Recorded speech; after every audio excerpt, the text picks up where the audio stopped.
పల్నాడు జిల్లాలో మాచర్ల తలసరి ఆదాయం తక్కువ ఉంది.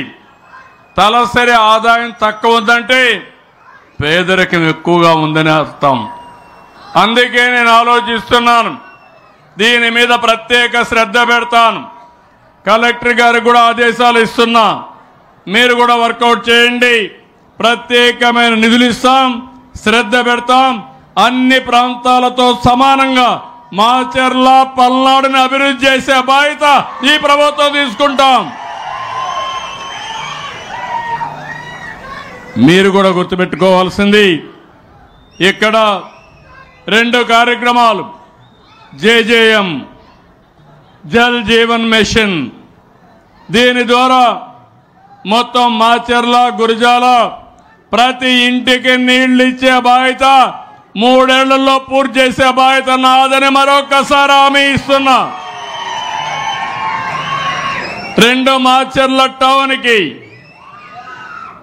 నీళ్ళిచ్చే బాధ్యత, ఏదైతే అమృతలో పూర్తిగా నీళ్ళిచ్చి మాచర్లని ఎక్కడ కూడా నీళ్ల సమస్య లేకుండా చేసే బాధ్యత ఈ ప్రభుత్వం తీసుకుంటామని చెప్పి నేను మీకు తెలియజేస్తున్నా.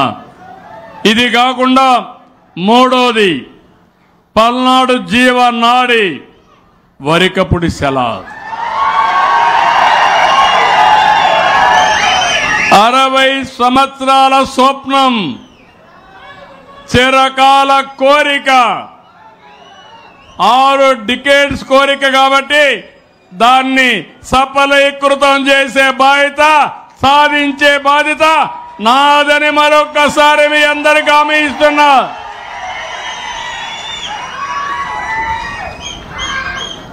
దీంట్లో కూడా మీరు చూస్తే 1,25,000 ఎకరాలకు నీరు అందుతుంది.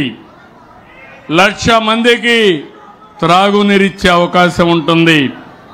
మొదటి దశ 1.54 టీఎంసీలు, రెండవ దశ 6.32 టీఎంసీలు నీళ్లు కావాలి.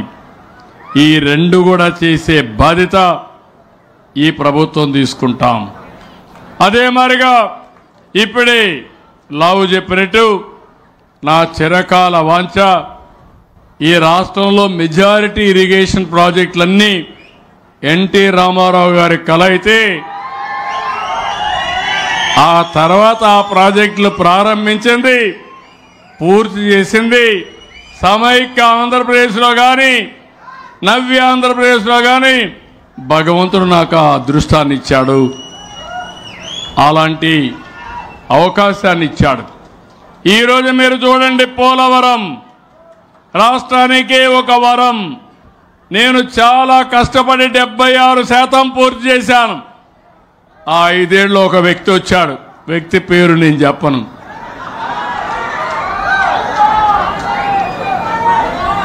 ప్రజావేదికతో విధ్వంసంతో ప్రారంభించి రాష్ట్రానికి వరమైనటువంటి పోలవరాన్ని కూడా విధ్వంసం చేసే పరిస్థితికి వచ్చాడు.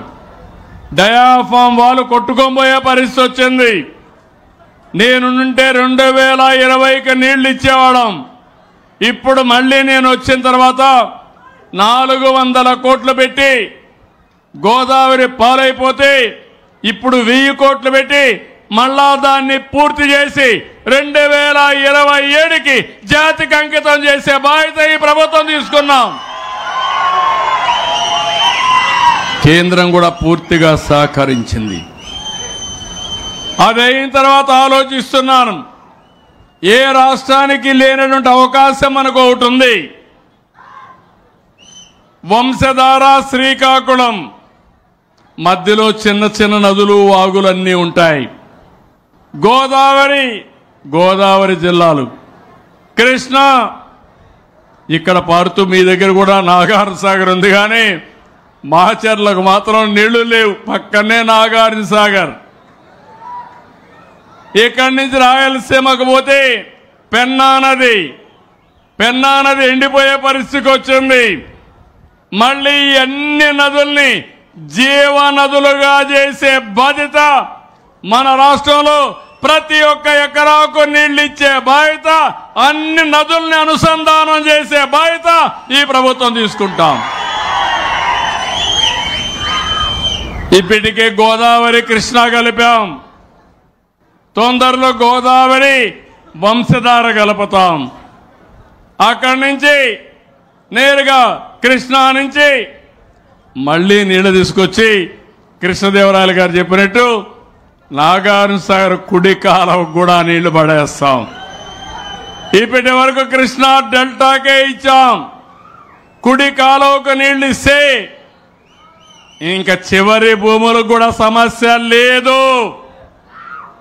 ఈ సంవత్సరం ప్రస్తుతానికి 94% మేజర్ మీడియం ఇరిగేషన్ ప్రాజెక్టులో జల కళ కనపడుస్తా ఉందంటే అది ఈ ప్రభుత్వానికి ఉండే దూరదృష్టి అని చెప్పి నేను మీ అందరికీ విజ్ఞప్తి చేస్తున్నా. కాబట్టి ఈ 3 పనులు కూడా చేస్తాం. ఈ 3 పనుల వల్ల ఈ ప్రాంతంలో ఎలాంటి ఇబ్బంది లేకుండా ఒక పక్క వరికపుడి సెల, ఇంకో పక్క నీళ్లు నాగార్జున సాగర్కు వచ్చే విధంగా, ఇంకో పక్క ఏదైతే జేజేఎంలో ఇంటింటికి కొళాయి ఇచ్చే బాధ్యత, అమృతలో పట్టణం నీళ్లు ఇచ్చే బాధ్యత, కొళాయిలు పెట్టే బాధ్యత, ఇంటింటికి ఇచ్చే బాధ్యత తీసుకుంటాం.